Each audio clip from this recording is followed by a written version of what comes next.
Para el desbloqueo de las netbook hay que tener ciertas cuestiones, hay que considerar ciertas cuestiones a la hora de desbloquear, dependiendo de la generación. Como saben, hay distintas generaciones de que empezaron a lanzar las netbook de gobierno de allá por el 2009, 2010 más o menos, partiendo de la G1, posteriormente salió la G2, la G3. Vamos a comenzar con las primeras computadoras, las que salieron primero, que tiene que ver con la G1, entre la G1 y la G3. ¿Por qué comenzamos entre esas tres generaciones? Porque tienen el mismo formato de desbloqueo, que se hace mediante un chip particular. Bien, la generación 1 es justamente esta netbook que se ve acá, las EXO, esta que eran más gordita, más ancha, con este teclado así con letras naranja algunas. La mayoría EXO, creo que todas eran EXO, creo que ninguna era de una marca diferente. En el medio de la G1 y la G3, acá aparece la G2, acá tiene que aparecer la G2. Salieron pocos modelos de esa generación, por eso es que prácticamente lo obviamos, pero le voy a mostrar una foto, pero también corresponde justamente al mismo formato de desbloqueo.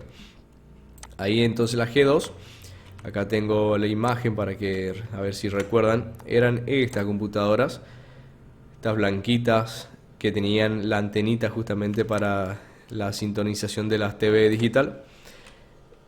Entonces, y posteriormente tenemos ya la G3, que son esta que sí hay muchas de estas generaciones, salieron muchas netbook y siguen habiendo, hoy que estamos en el 2023, hay muchas computadoras de esas rondando, la G4 también, la G5, la camarita giratoria, pero bueno, esta sobre todo es muy vista y para que tengan en cuenta para que tengan en cuenta el proceso de bloqueo. Entonces, si les llega a tocar algunas, como le digo, es conveniente, si bien no es legal hacer un desbloqueo por estos métodos, tengan en cuenta que hoy en día ya Conectar Igualdad, el servidor de Conectar Igualdad ya no sirve más. Ya hacer desbloqueo mediante escuela ya no existe más de estos modelos. Entonces, para evitar que en el país haya cientos y miles de computadoras de netbook bloqueadas de balde sin ocupar, conviene justamente aprender los métodos de bloqueo para poder darle uso. Por lo menos hay mucha escuela, muchos lugares que tienen estas netbook bloqueadas de balde porque no se puede usar, entonces lo tienen ahí acumulando tierra, telaraña, etcétera. Entonces no es una mala práctica aprender a desbloquear estas netbook. Después, bueno, vamos a partir entonces con la G3, que es la más conocida, con esta de acá. Partimos con la G3. ¿Qué tenemos que hacer? Tenemos que retirar el teclado. Yo tengo un video acá explicativo de cómo se hace el desarmado de una netbook.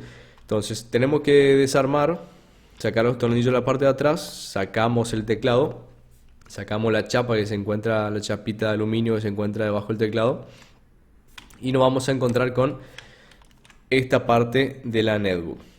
Entonces, una vez que sacamos el teclado, vamos a retirar la memoria, sacamos la memoria que está ahí y nos vamos a encontrar con este chip que encontramos en la parte derecha. ¿Qué chip es ese?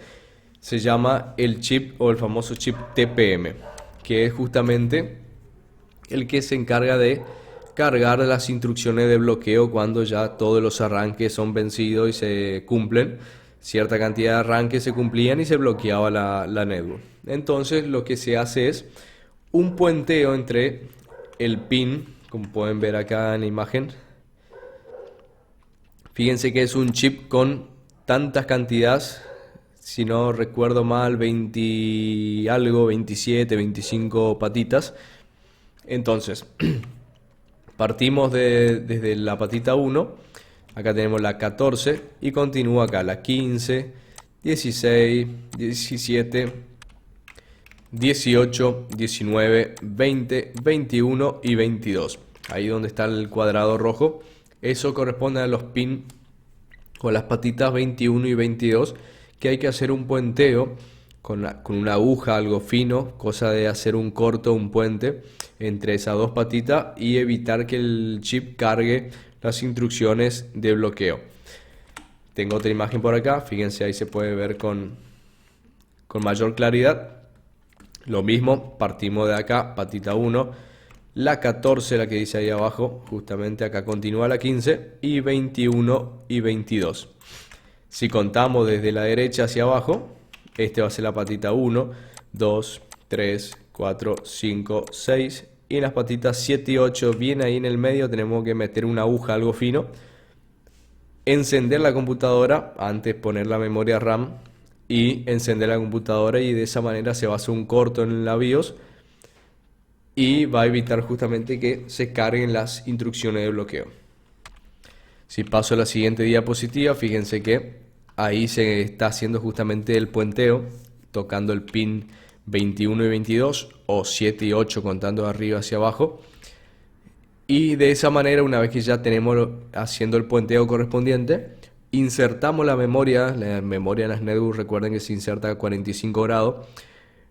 Conviene no aplastarla del todo la memoria,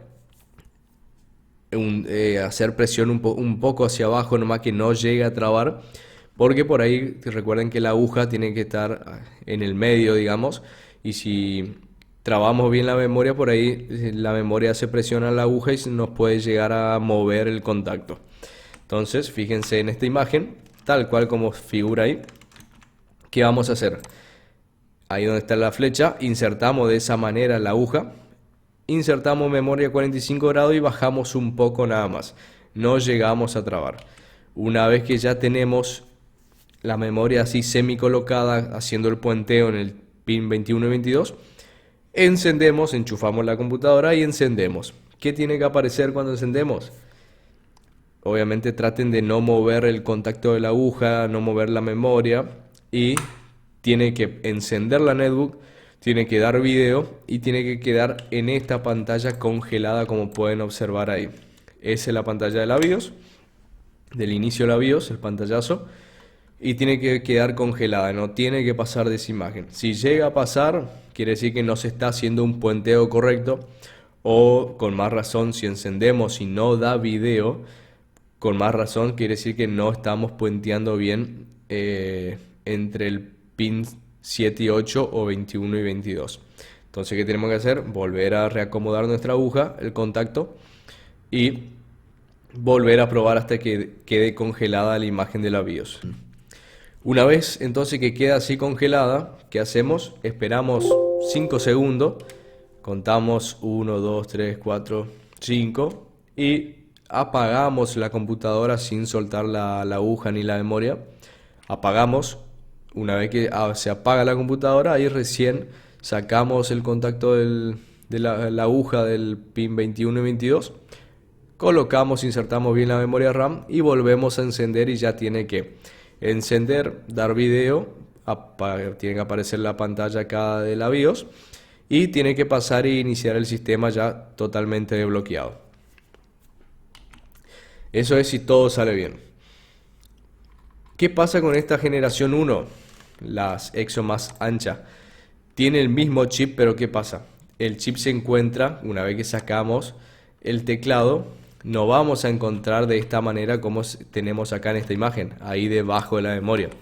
¿Qué tenemos que hacer en esa computadora? Tenemos que desarmar completamente, sacar placa, porque el chip se encuentra debajo de la placa. Es decir, vamos a tener que sacar todo carcasa, retiramos la placa y vamos a localizar el mismo chip TPM, marca Nubotón, de la parte de abajo de la placa. ¿Es un poco más complicado? Sí, es complicado, pero es lo mismo, es el mismo proceso. Vamos a tener que poner al revés la placa.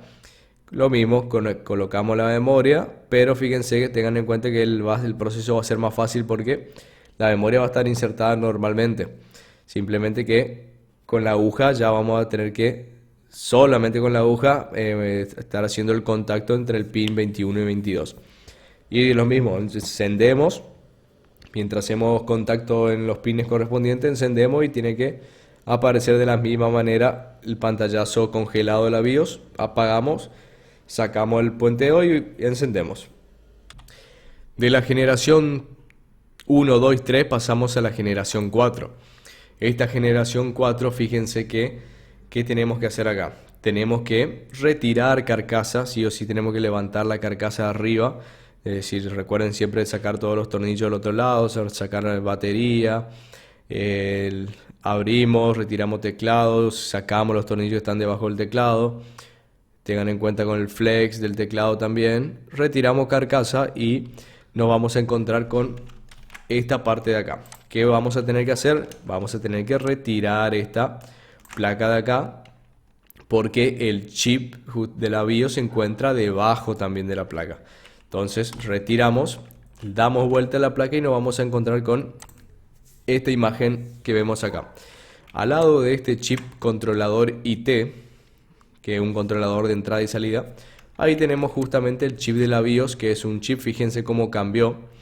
Si pueden observar, acá tenemos el chip TPM, el mismo modelo Nuvoton de tantas terminales, pero en esta generación ya no se desbloquea haciendo puenteo. Se ve que los fabricantes ya se dieron cuenta que no era un método muy eficaz, era muy fácil de hacer el proceso de bloqueo, entonces cambiaron el sistema de hacer el proceso de los arranques y de bloqueo. Entonces ya dieron toda la actividad y toda la tarea a este chip de 8 terminales que ven acá. Es un chip por lo general marca Winbond. Los actuales son Winbond. El de la G4 tiene otra marca. Ahora vamos a revisar, que es justamente este, fíjense, se encuentra ahí bien pegadito al chip controlador IT. ¿Qué hay que hacer acá? Este chip tiene, como pueden ver, 8 terminales, 8 patitas.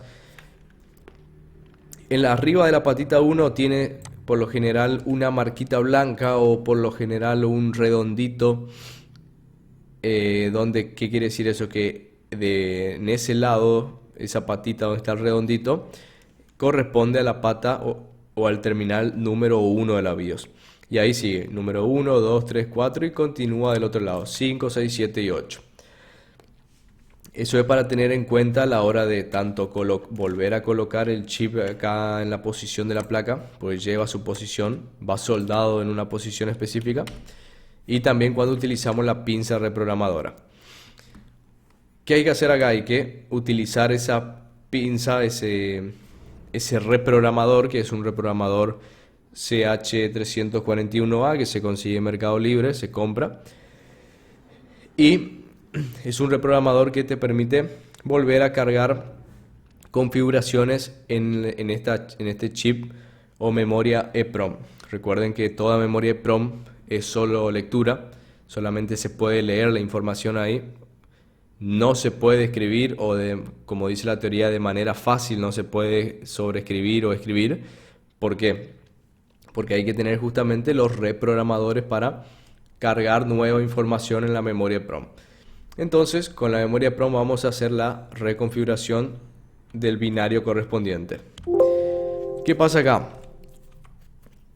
Si se puede, esa misma pinza, fíjense que la pincita tiene un cable rojo, un solo cable rojo que indica que en ese mismo sentido, en esa misma posición, el pin que muerde a la BIOS corresponde a la patita número 1 o al contacto número 1 que tiene que hacer contacto con la pata número 1 de la BIOS.